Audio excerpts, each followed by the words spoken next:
Bonjour à tous, j'espère que vous allez bien. Alors je vous reprends plusieurs heures plus tard, c'est le même jour, donc vous aurez les deux petites vidéos le même jour. Je vais les mettre, je pense, l'une tout de suite après l'autre. On est sur notre papier vieilli, n'est-ce pas? Ok. Donc en fait, ce que j'adore, c'est que, bon, moi j'ai une table un peu à l'ancienne, disons, un peu comme ça travaillée, et du coup en séchant, et ben, mon papier a pris les formes, alors de mes couteaux, de mes cuillères ou autres, mais il a aussi pris les formes en fait de la table tout simplement. Donc ça, je trouve ça assez sympa. Donc ça, c'est un petit plus. Je me doute bien que tout le monde n'aura pas. Mais bien entendu, vous pouvez quand même faire un petit effet comme ça en mettant, plutôt que de mettre des fourchettes ou des couteaux, et ben tout simplement en mettant des choses avec des formes que vous aimez bien, je sais pas, forme papillon, etc., etc. D'accord. Donc là tout de suite, par exemple, je vais prendre cette enveloppe qui finalement est pas tout à fait sèche. Vous voyez, un tout petit endroit qui est pas sec, c'est pas grave. Je vais passer ma main pour enlever les petits grains. Donc si vous n'avez pas envie de faire les mains, vous faites avec un vieux feuillot et vous essuyez et ça vous enlèvera vos petites taches, et du coup on a ça comme résultat. Moi je trouve que c'est vraiment très sympa. Voilà, donc j'avais fait une année avec le marc de café directement dans l'eau, et ben je trouve ça très sympa aussi. Vous voyez, regardez celle-ci. Donc elle a la forme de ma table. Alors je sais bien, tout le monde n'a pas des tables comme ça, je l'entends, comme je vous le dis. Après, vous pouvez tout à fait utiliser des sets de table, vous savez, ce qu'on met sur nos tables, quoi. Posez dessus, et en coup, en séchant, ça va faire les formes que vous souhaitez. Ok. Donc là, je fais deux choses en même temps, tout à fait honnête avec vous, c'est-à-dire que je m'occupe de cette deuxième partie de vidéo, puis de la popote. Autant vous dire que je cours.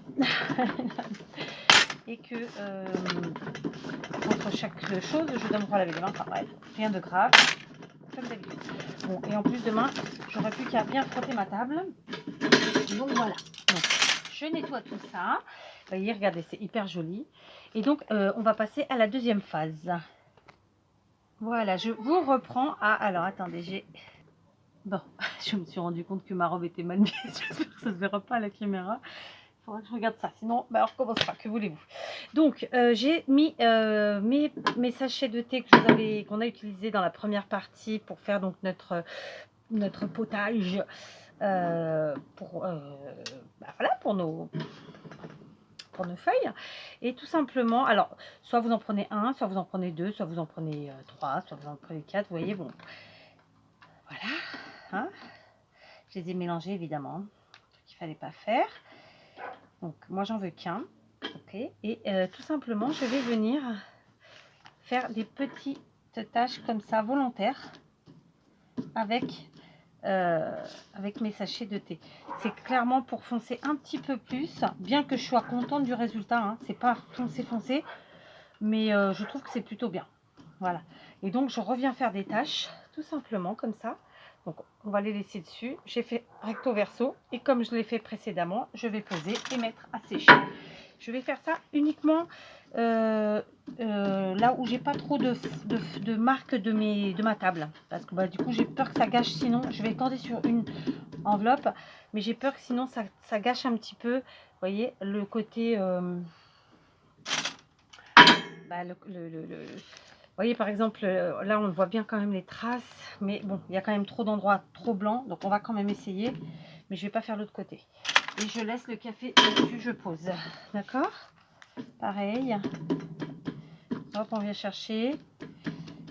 Comme ça. Et comment que c'est l'histoire derrière? Ouais, un peu. Voilà. Donc ça a quand même bien bruni, hein, en séchant. Je suis plutôt très contente. Par contre, j'ai pas trop mélangé. Là, j'aurais peut-être dû. Je vais le faire avec mon doigt maintenant que j'y suis. Parce que j'ai les épices au fond. Et du coup, voilà. Hop, on y va. On met un petit peu. Alors du coup, ça met plus d'épices. On passera notre torchon là après. Voilà. Il y a un peu moins de vent, ça c'est super. Hop. Voilà. Et alors ça, voilà, il faudra le faire peut-être une fois, peut-être deux, peut-être trois, peut-être plus, en fonction de ce que vous aurez envie d'avoir comme résultat. Moi, j'avais juste envie de foncer un petit peu plus ceux qui étaient un peu trop à l'eau, mais même comme ça, je suis quand même contente du résultat. Après, bon, Ça, c'est en fonction de chacun. Donc, vous voyez, par exemple, celle-ci, je vais la laisser telle qu'elle parce que j'aime bien le résultat. Je vais rien ajouter. Celle-là, ouais, peut-être un peu au milieu, elle en essaye. Juste au milieu. Et je vais laisser poser comme ça, à voir ce que ça donne comme résultat. Alors là, bien sûr, on est le soir. Il est pas loin de... Je sais pas. Peut-être... je ne saurais pas vous dire vraiment l'heure en vérité. Donc, il doit pas loin de 19h15, 19h20. Alors, les petites feuilles n'ont pas pris les dessins de la table, donc pas de problème. Voilà. Et puis, on n'hésite pas à changer de,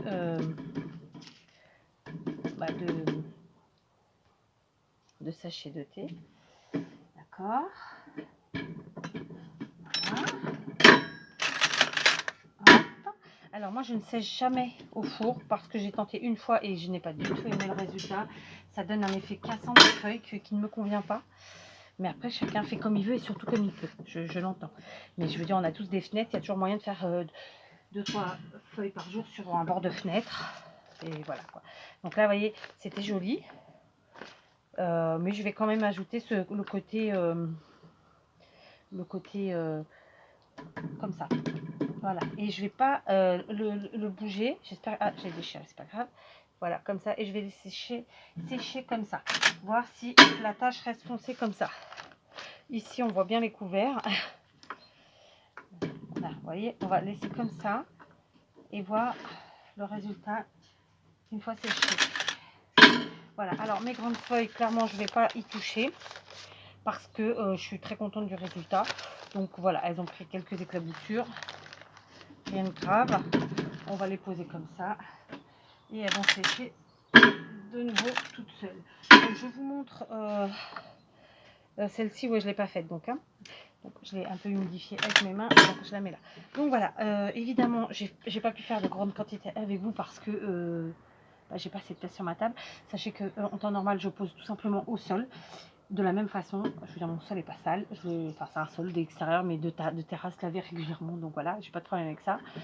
Et je fais de la même manière, je mets au sol et je mets mes couverts. Mais là, effectivement, en mettant sur la table, ça permet ce petit effet de... un peu comme un pochoir finalement. Donc c'est sympa. Donc là, je vais faire d'autres feuilles. Vous voyez, par exemple, celle-ci, je l'ai faite ce matin. C'était pas la mixture n'était pas faite avec... J'avais juste pas mis le thé. Et c'est tout mouillé. Donc on va sécher. Voilà. Alors, je ne fais pas que des junks avec les feuilles vieillies, mais j'aime bien quand même en avoir pour certains junks. Donc, vous voyez, là, on a la forme du couteau. Là, sur les enveloppes, de la même façon. Vous voyez, je trouve que c'est sympa. Donc, forcément, il y a un côté qui est plus foncé que l'autre, puisque c'est le côté qui est resté au soleil. D'accord, voilà. Et en même pas 20 minutes, une demi-heure, c'était sec, hein, parce que le soleil était encore très très fort chez nous. Les feuilles jaunes, ça rend moins. Ça se voit moins. Mais quand même, on a du résultat. Vous voyez, j'ai la poussière à enlever des épices. Enfin, c'est pas de la poussière, du coup, c'est les épices elles-mêmes. Et ça fait quand même l'effet craquant du four, parce que là, vraiment, le soleil était très fort. Donc, vous voyez, je trouve ça sympa, on a des taches. Donc, pareil, sur ces feuilles, je vais faire comme je viens de le faire là. Je vais faire des petites taches volontairement et laisser stagner pour qu'on voie bien voilà, ces effets de foncé. Voilà. Donc les feuilles jaunes, là, du coup, elles ont moins pris que les autres finalement. Alors, est-ce que c'est parce qu'elles sont jaunes? Probablement. Vous voyez, on voit mieux le vieillissement sur une feuille blanche que sur les feuilles jaunes. Donc voilà. Et puis, je ne vais pas hésiter, par exemple, vu que c'est ce côté qui est foncé là, à mettre demain de ce côté-ci. Là, il n'y aura pas de soleil ce soir. Mais à refaire la même chose, je garde mon eau, je la mets dans un bol couvert, etc. Et pour éviter l'évaporation, et je fais le côté qui est blanc. Donc voilà, là cette fois-ci je fais en 2 étapes. Je fais pas systématiquement comme ça, il y a déjà d'autres tutos sur la chaîne de vieillissement, alors que au café d'ailleurs, il y a des tas de façons de faire. Voilà, je fais rarement de la même manière, en vérité, je m'amuse. Voilà, quand je fais ça, au moins je m'amuse. En tout cas, j'essaye ça. Donc voilà, je vais continuer à vieillir des feuilles, des machins, des trucs et des chouettes. Alors j'ai pas utilisé cette fois-ci de napperon, de choses comme ça. Mais voilà, bien sûr, vous utilisez tout ce que vous voulez. Ça peut être des feuilles déjà écrites, ça peut être des journaux, ça peut être absolument tout et n'importe quoi. Voilà, donc écoutez, cette deuxième partie est terminée. Je vous montre comment c'est installé sur la table, ça va y rester jusqu'à demain. Le but du jeu, en fait, vraiment d'avoir fait ce deuxième passage avec les sachets de thé, c'est vraiment de faire des taches plus foncées. Donc, quand bien même ça ne restera pas aussi foncé que ça l'est là, ça le sera toujours un peu plus. Et puis, le fait que demain matin, ça prenne un peu le soleil, ça foncera les côtés qui ne l'étaient pas. Voilà, tout simplement. Donc, écoutez, écoutez, je suis très contente. Celle-là, je ne vais pas laisser passer la nuit. Les autres, oui, parce que je m'en fiche, puisqu'il n'y avait pas le motif de la table. Celle-ci, non, parce que sinon, elles vont perdre le motif, je pense, avec l'humidité de la nuit. Et vu qu'elles sont les unes sur les autres, etc., et que le soleil va foncer la feuille, enfin bref. Donc voilà, cette petite vidéo est terminée. Donc, j'ai fait quoi? J'ai appuyé sur un truc qu'il ne fallait pas. Donc n'hésitez pas, ne jetez pas vos condiments dont les dates sont périmées. Voyez, on peut s'en servir. Moi, je ne fais jamais le café, je ne fais jamais du café frais. C'est-à-dire, je ne vais pas gaspiller une capsule pour faire pour vieillir mon café. Non, j'utilise que des cafés qui sont déjà passés. Donc là, par exemple, j'ai des dosettes Nespresso à vider. Je vais réutiliser le café pour faire du café vieilli, parce que là, je voudrais faire vraiment un gros paquet de un café vieilli, n'importe quoi, du papier vieilli. Bref, je n'utilise jamais des choses neuves. Vous voyez, je ne vais pas aller prendre, par exemple, de la maïzena neuve, ou je ne vais pas aller prendre. Alors, ça n'a aucun rapport avec le papier vieilli, mais je ne prends rien de neuf parce que c'est pour moi du gaspillage. On a moyen de le faire avec des choses qui ne sont pas neuves. On passe un café, on réutilise la capsule, ça coûte rien. Le thé, bon là je l'ai fait, mais c'est exceptionnel. En général, je réutilise ce qui a déjà été utilisé. Voilà. Donc, je vais vous laisser. Et puis, écoutez, j'espère que ça vous aura fait passer un petit moment sympathique. Il y en a plein qui connaissent déjà ces techniques, c'est évident. Mais voilà, j'avais envie de partager ça avec vous. Je vous dis à très vite et ce sera pour toute autre chose.